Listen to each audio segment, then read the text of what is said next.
But first, the lives of millions of Americans have changed dramatically in response to surging inflation. Today's brand new exclusive NewsNation Decision Desk poll showing that 70% of people say they've cut back on purchases over the past month.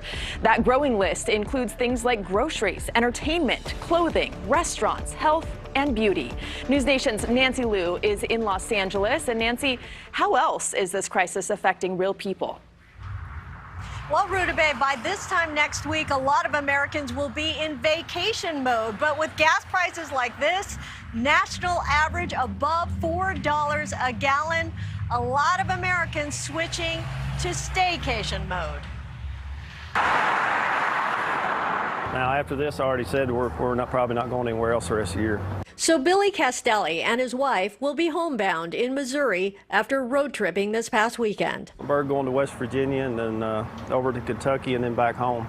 And it's going to be like $500–600 in gas. The Castellis are part of a trend. According to our brand new NewsNation Decision Desk HQ poll released today, over 43% of people are changing their summer vacation plans. Of that group, more than 64% are canceling altogether, and about a quarter are vacationing closer to home. We're still looking at traveling, just kind of changing where we want to go to, and kind of putting some of the further trips on the back burner for now, just for financial reasons. According to Moody's, consumer prices in April up 8.3%. That has the average American family spending an additional $341 a month on the same goods they were buying at this time last year. Our exclusive polling finds that nearly 75% of Americans are very concerned about inflation. Despite the soaring cost, an estimated 39 million people will still hit the road soon. 90% of people are expected to drive this Memorial Day weekend. So that still seems to be the primary way that people are going to get to where they're going. Now, gas prices could lead to even more summer cancellations. Some analysts are predicting that prices will top $5 a gallon sometime in the weeks to come. The current average here in LA is $6.09. Wow, we see that behind you, Nancy. Thank you.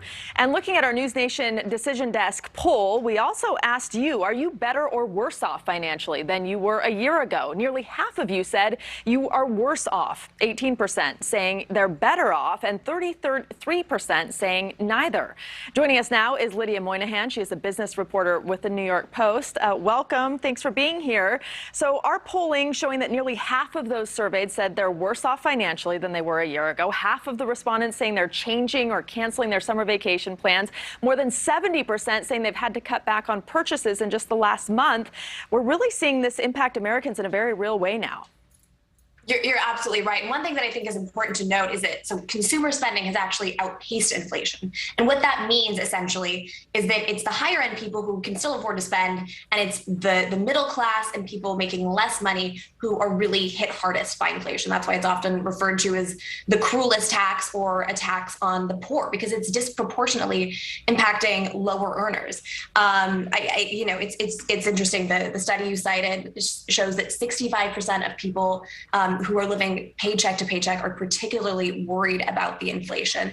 And when you look at the macro economy, there's so many concerns, so much uncertainty out there, right? You have monkeypox is the newest thing. You have supply chain issues, the war in Ukraine, uncertainty about COVID.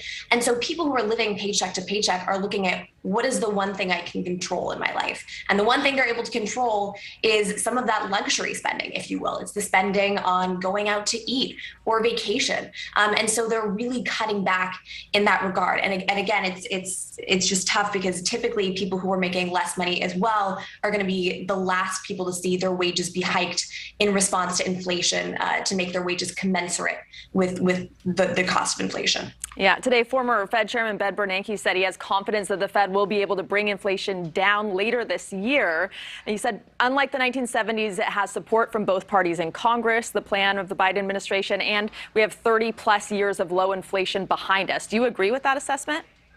very optimistic, and it's frankly a different tone than the current Fed chair, Jerome Powell, has struck just last week. He said that he expects there could be some pain associated with reining in inflation. So again, it's anyone's guess at this point, but we haven't seen conditions like this since, basically the 1980s. So I think it's tough to actually predict with certainty what's going to happen. And again, I would just note, people are looking at the situation in very different ways, but the current Fed chair is not striking an optimistic tone at this point. And it's interesting, 80% of Americans say they are gearing up for a recession. So Ben Bernanke may be in the minority when it comes to being optimistic about the future of the economy. What is the projection for the summer months? We talk about people canceling their vacations this summer. What do you think we're going to feel this summer and then maybe next year beyond? Well, it's tough to make a prediction like that, but I do want to point out last week when the market tanked, that was attributed to major retailers like Target and Walmart that really have the best pulse on what's happening in the economy when it comes to consumer spending. And they all slashed their expected profits for this year. And that's a pretty good indication that if you have publicly traded companies warning the markets that they're not going to be doing as well as they'd expected even a few months ago, that's a pretty safe indication that people are not going to be spending the way that they were, especially, those people in the middle and lower class. Everyone just trying to cut where they can. Lydia, thanks for joining us. Great to be here. Thank you for watching. Click the red subscribe button below so you can get more of NewsNation's fact-driven, unbiased coverage.